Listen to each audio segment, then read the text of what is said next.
Hi everyone, it's Jeanette here from the Sewing Studio with a little bit of a bonus content actually. We've had this new machine in the studio and I only use it when I come in and basically when we're filming. So I need to get some more hours driving done on it so I get to learn to use it. It's very similar to the machine I've got at home, but there are some different features and the layout is different and all the rest of it. But I thought this would be an opportunity to come in, get some more practice on this machine and put together the cushion. And we've done two videos on it, and it's the Spring Fever block. So it was the block by Pam and Lintott. So I'm here doing my sewing. So we thought it'd be a good idea if we just switch the cameras on and just do a bit of extra content, share it with you, just me putting that cushion together. There might be something in there. So it's not a tutorial as such, but it's just me doing the sewing. But if there's any bit that I feel needs to be explained, we'll do that as we go along. So I'm going to start by doing the top stitch here. And I've put on an open-toed foot, and what I like to do is just run the seam with the inside of that foot, so I'm almost using that like my guide, like the bar on the 1/4 inch foot. I always, top stitch always, majority of the time, my top stitch length is a straight stitch and it's set at 3.0, and I've just nudged my needle across using my width stitch on a straight stitch on this machine that moves the needle, and I'm just going to do a top stitch along this seam and then turn the fabric around and do it on this edge as well. So let's start sewing.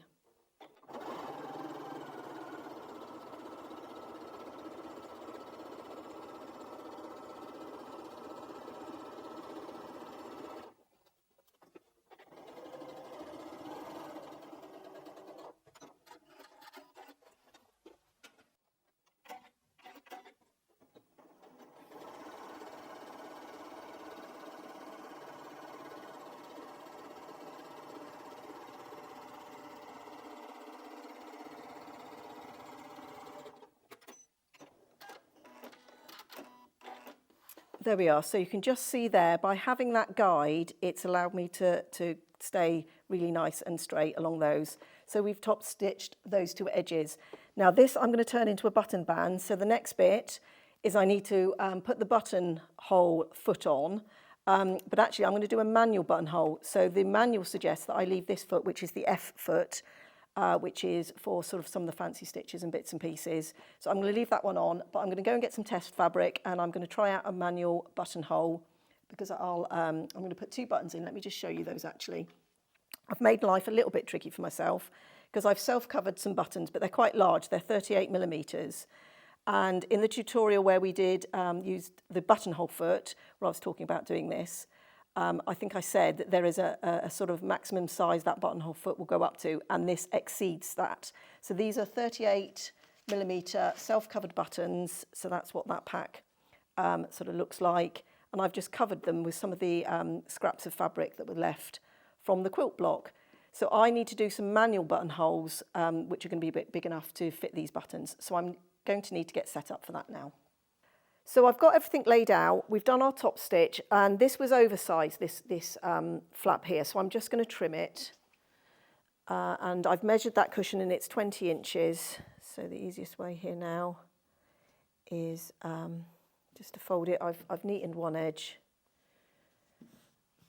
And then I had to stop myself. It's like, actually, people need to be seeing what I'm doing, Jeanette. You're not just at home sewing.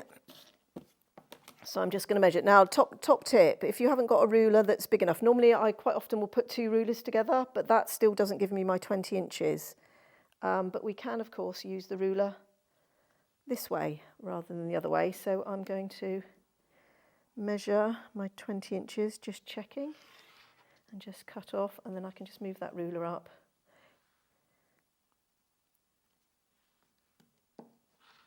So if it's a small space like that, then turning that ruler around that way definitely helps. Okay, so this is now ready. I'll check that one in a minute actually. Now I'm going to mark. Now I did a little bit of playing with this ahead of time to see, because I had to figure out, because I'm doing the manual buttonhole, I had to figure out how big the buttonhole needed to be, and it was a bit trial and error, I'm not going to lie. This is a 38 millimeter button, which in Imperial I think is about 1.5 inches. So I started with 1 3/4 buttonhole. It was too small, the button didn't go through. So I then went up to a 2-inch buttonhole, and that worked. So that is the measurement I'm going to be using. Now, I also, on a test bit of fabric, I tried marking with a friction pen, and it has left a bit of a ghost line when I've ironed that out. Now, somebody did say, because I mentioned that before in the comments, and I find it sometimes with the darker fabrics that can happen. And somebody did say that actually if you iron it out with steam, that gets rid of it. But I found at home, because I steam at home, it doesn't. It has sort of left a mark there. And because I don't want this to be marked, I'm actually going to use a water erasable just to be on the safe side. Now, ahead of time, I'm not much of a measurer. I've just sort of positioned the buttons where I think looks good, and I've decided that the centre of those buttonholes need to be in at 5.5 inches. Now I'm just going to measure that. I think it's just over 2 inches. So I want it fairly central on my button band. So I'm going to go up an inch. Now in the video where we looked at buttonholes, we were just using the buttonhole foot. We thought we'd start off by keeping it simple. But as I said, then I made life complicated for myself and decided to use bigger buttons than fits in the buttonhole. So I've got to mark out where the machine needs to make the buttonhole.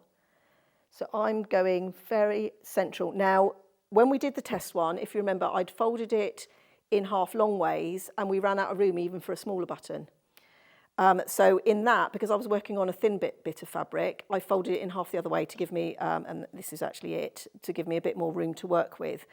But of course you can go the other way, so I could have gone sort of horizontally along that fabric, but I didn't want to do that in the other tutorial because I didn't have much fabric to hold on to. But here we've got a bit more fabric to play with, so I'm actually going to make the buttonholes horizontal. And the middle is going to be, I'm going to mark at 5.5 inches. From the edges, and that's going to be the middle of my buttonhole. So hold on, I'm going to figure out how to do that with the inch from the bottom. 2 1/8. Oh, you can line it up with that one, Jeanette. Is that level? Yep. And that level? Yep. So I'm going to come in 5.5. Now, if these aren't exactly right, it's a buttonhole, so by the time you put the button through it, it's not going to be obvious, but we're going to get it as close as possible. Now, from those central 2 marks, I need a 2-inch buttonhole, so I've got to draw a 2-inch line. So I'm going to go 1 inch in one direction and 1 inch in the other. And I'm just going to try and make sure that that's a strong enough line, because I need to be able to see this to sew.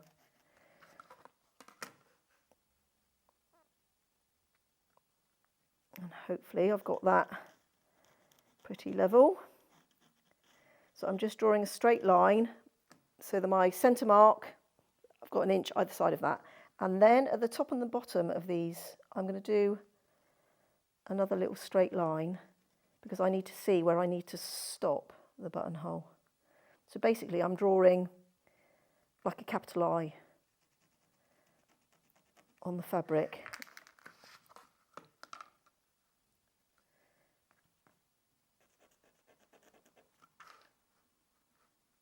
And I'm just going to turn that to make that easier for me to mark that one.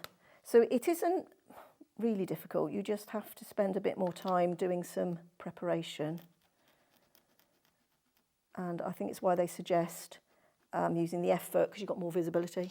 But definitely look at your instruction manual, because it will tell you what you need to do for the manual buttonholes. So I've got these marked, and you can see on both of them I've put a pin where that back bar is going to be, where I'm going to need to stop, so I've got more of a visual clue. Also, it's a little bit the height of this desk. I'm down a bit lower than how I sew at home, so I haven't got quite such good visibility, but we can do it. I'm just making sure I drop my needle at the front. And as I said in the other video, the buttonholes tend to start at the front.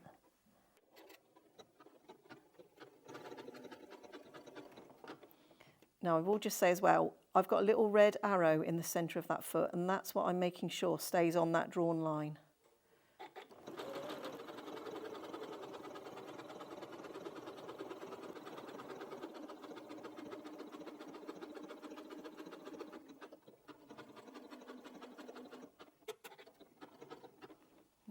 close to that pin, so I'm going to take it out.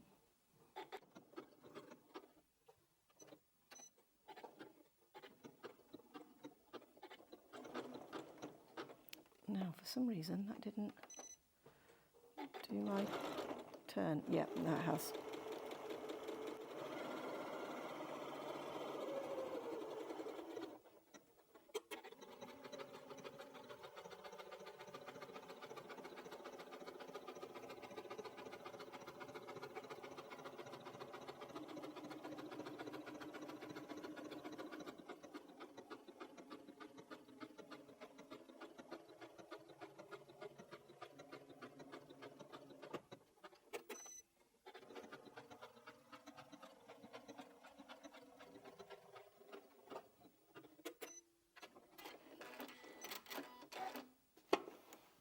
Okay, so that's one.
Ta-da!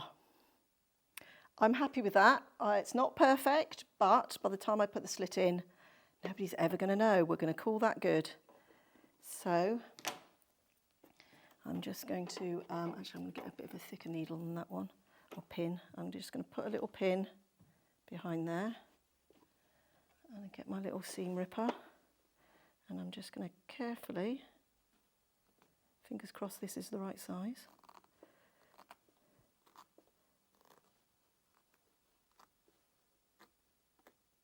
And that pin there just stops that going through those stitches at the end. And we've made a buttonhole.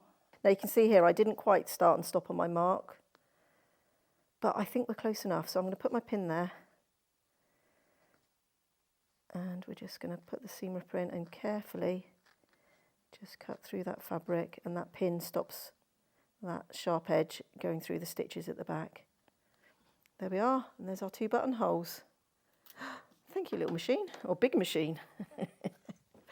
They've come out really nice. So I'm just going to go back in and just very carefully just get rid of any of these little pokey outy bits. But when you do this, just be very wary you don't go anywhere near those stitches. We don't want to undo all that good work. So it's just literally these pokey outy bits I just carefully trim away. Now the marker I used was a water erasable, so I will need just to spritz that. I've got a little spray bottle I use. It's actually a little craft one that just holds a little bit of water, and I just spritz things with that. And that will get rid of those lines. But that's made a really neat buttonhole. Very impressed with that. It's a nice machine. But you notice I didn't whiz. I'm normally a fast sewer, but with things like this, it's definitely more of a take your time. So that's our buttonholes done. So the buttons I will sew in place. Oh, there's one more little pokey. Let's just get rid of that one. I sew the buttons on last thing, so I'm just going to take this to the iron and give it a press. The iron's over there, so that's probably going to be off camera. And then I'm going to come back and assemble everything. Okay, so I've got all my pieces made. Let's say I do have to erase those. This is the button flap, which is going to be the top. So that needs to go down first. Whichever way you do this, whichever flap you put down first, that's the one that's going to be on the outside. So I want the buttonholes to be on the outside. Now this is longer than it needs to be, so I'm just going to sort of eyeball it where I think it needs to go. And I'm actually following that seam there on that bottom block. And then this is the second piece I've made. You can see this was a big piece of the fat quarter of that lovely paisley, which is why I did the buttons in the paisley. I thought that would pull it through. And I'm just going to line this one up with the bottom, and I'm just going to check my overlap. That's looking like it'll be plenty.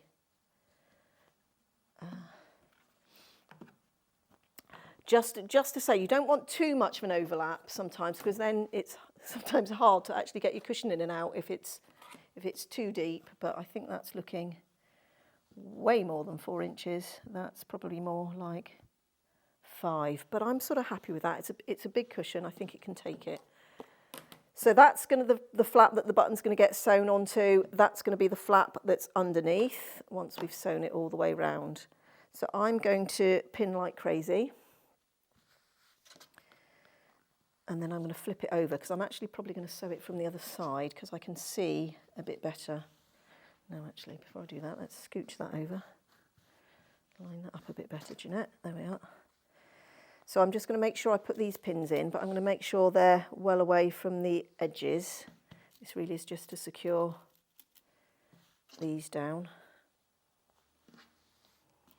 I'm going to use my big flower head pins, and I'm going to trim that in a minute. Let's get another one in down there. This is exciting when you get to this bit. It's like, it's almost done, it's almost done. Now with the other cushions, I've shown you how to finish it on the overlocker. And I thought this time I would show you what I used to do before I had my overlocker. So I'm looking for the big pins. If you haven't got an overlocker, this is an alternative. So it's sort of like the machine version of the overcasting or over edge or overlocking stitch. And I will show you what that stitch looks like. And now there is a specific foot that goes with this particular machine, and my machine at home, there is a specific foot it uses. So I will show you that foot in a minute when we go to the machine as well. Your machine may or may not come with a foot for it.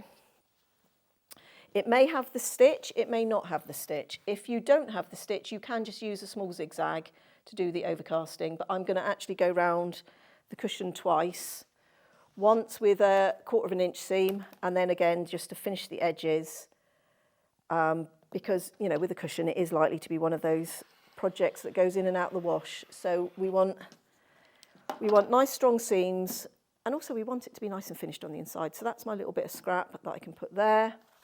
Now I'm just going to sew it from this side, and I'm just going to mark where the edges of the panels are for the overlap, because the one thing that can happen when we're stitching this is they can flip, and they're a little bit hidden. So right, the other one's there, so I tend to put a pin there, and then that just reminds me where I just need to check once I get to that bit. Now that corner's feeling a bit flappy, so I'm going to put another pin there as well to hold it. And it just takes a little bit of time to pin, but it's better to pin it than have things move on you and then have to rip out and do it all again anyway. So you might as well invest the time.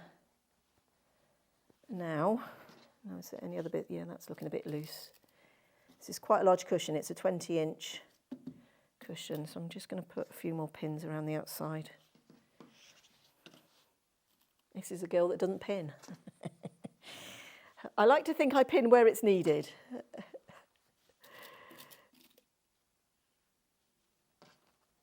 Sometimes I don't pin where it's needed and I pay the price, but there we are. It's all part of it. And I've got lots of pins to take out as I go round. So the first stitch, 1/4 inch all the way round. So let's take that to the machine. Rip off that foot. Now I think actually I'm going to put on the walking foot, because I've got a few layers there, so I think the walking foot is going to help. Now this one, oh, I need a screwdriver. I'm going to actually put that foot back on, because that helps keep things together. So I'm going to unscrew that screw. Take that whole unit off, so I sort of call that the ankle and then the foot. And then I think this one is like mine at home. I think it sort of slots in. There's a little crevice at the back.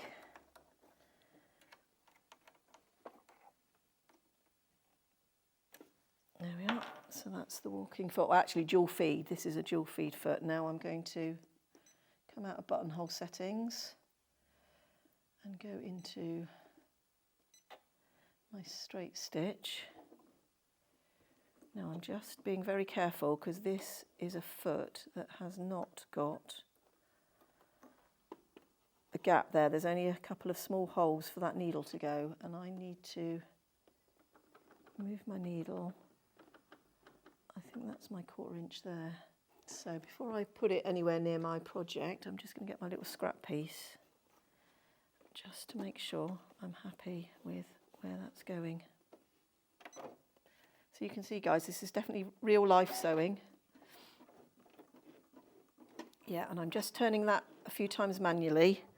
Like I say, first time I've used this foot, so there's lots of firsts going on here. So before I actually put the pedal down, I'm just making sure that I'm not going to hit the foot with my needle, because I'm going to break a needle.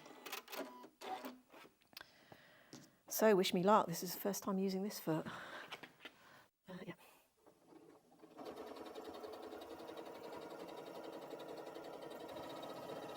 I'll probably get faster as my confidence grows with this.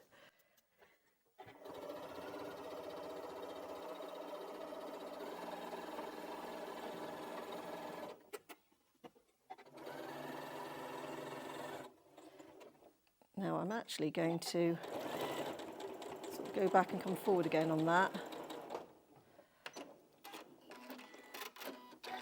And then I'm going to unclip it and come in again. That, I think that sometimes helps reinforce. I definitely started doing that when I'm bag making now. I find it sort of reinforces those corners for when we come to clip them. And I'm just going to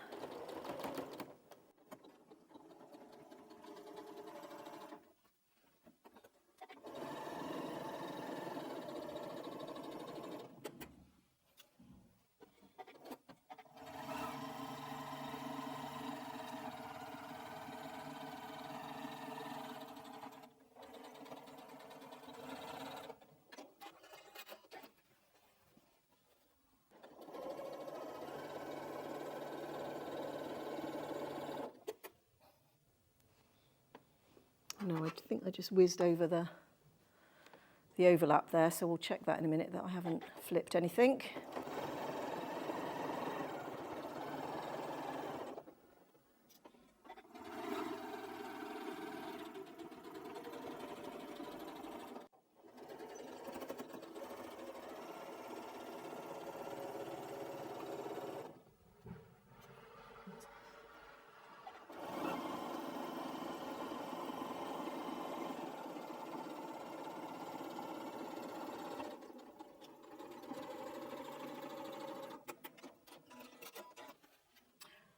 So before I just go round with the overcasting or the over edge stitch, I just turn the cushion the right way round. I dropped my R's then. Just to check that I'm happy with everything, because, you know, once we've done that final stitch, if I do need to go back and do any adjustments, we've got extra stitches we need to unpick. So I am just going to check, poke out those corners slightly, and all I'm looking for is that I've caught everything anywhere. We haven't got any sort of, you know, bits of wadding or anything coming through from the front, that all the lining's been caught, that everything is where it should be, basically. So like I say, it's worth doing this check, because if there are any bits that haven't quite been caught, you can go in again with a slightly deeper seam at this point before we've done the finishing. So let's just get that thread out the way. That's all okay. I'm checking that my overlap there is all in place, it's all secure. I've caught all of that down, and I'm going to check the inside one as well. That's all down. Now I will say, if I wasn't doing this finishing round with stitches, where you have these overlaps, I would normally just reverse back and forth, but because we're going to go round again with another set of stitches, that will help strengthen those, because they will be the stress points as you're taking your cushion pad in and out. So sometimes it's quite good to secure it. See, that's going to look quite nice with those buttons on there, look. So let me just pull that up. That's going to be lovely. But anyway, we're not at that stage, Jeanette. So let's flip it back through, and then we're going to just go round. I need to swap out that foot again. And we're just going to go round and just do our over casting or over edge stitch. Now, I've got the instruction booklet out here because the stitch I'm going to use is this one here. It's in the utility folder on this particular machine, and it's number 12. And it sort of looks like a zigzag with sort of a dotted line to the left of it. So hopefully you can see that okay. I thought it might be easier to show you in the booklet. So it's that one there, number 12. Like I say, not all machines have that stitch, but a lot of them do. I've got a little machine that I take to my quilt group, and that's got that stitch on it, but it hasn't got the foot. I think I just use the general foot with that one. So I need to just switch that foot out again. Thank you, dual feed foot. That definitely helps feed things through more evenly. And then we're going to put our standard or normal. We're going to unclick that one, and the foot I need is this one. This is what, oh, I've dropped it. This is what this foot looks like. I don't know how well you can see that against the throat plate, but you can see here it's got these lines, and the needle jumps back and forth across those. But I think they can differ. Your foot may look like that, it may be different, but have a look in your instruction manual because it generally tells you what foot, if you've got the stitch to begin with and if you've got the foot. As I said earlier, if you haven't got the stitch, just use a zigzag, a small zigzag. So utility stitches number 12. Now the other thing you'll find with this is a lot of the stitches you can adjust. This one you can't. It has got a set width, it will do. You can adjust the stitch length, but you can't adjust the stitch width. And all we're going to do is we're going to run the edge of the fabric along this little bar here. Now the first couple, I'm once again just going to do by hand. It will do some locking stitches first. And I'm just making sure that I've definitely got the right stitch. There we are. And then I'm not going to hit anything. Yeah, that's fine. Okay, so I'm just going to start slowly. I'm actually going to turn my speed down a bit.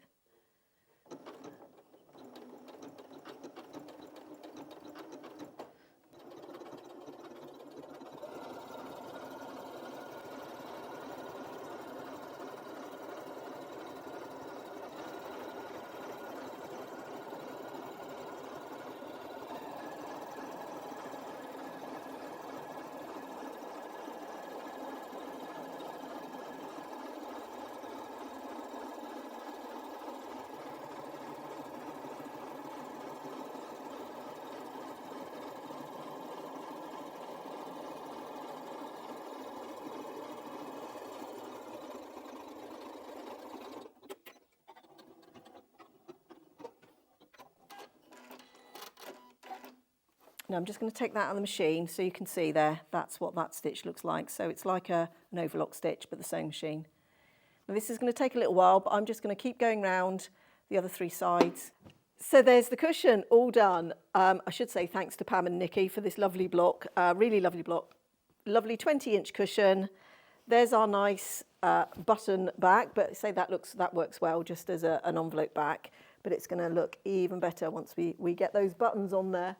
So that's going to look fabulous. So that's just my final job. It's a little button with a shank, so I can just sit and hand sew those down.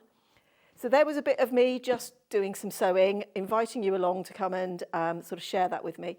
So I hope you found some of those bits useful. Like I say, not really a tutorial, but just some explanations of some bits as we went along.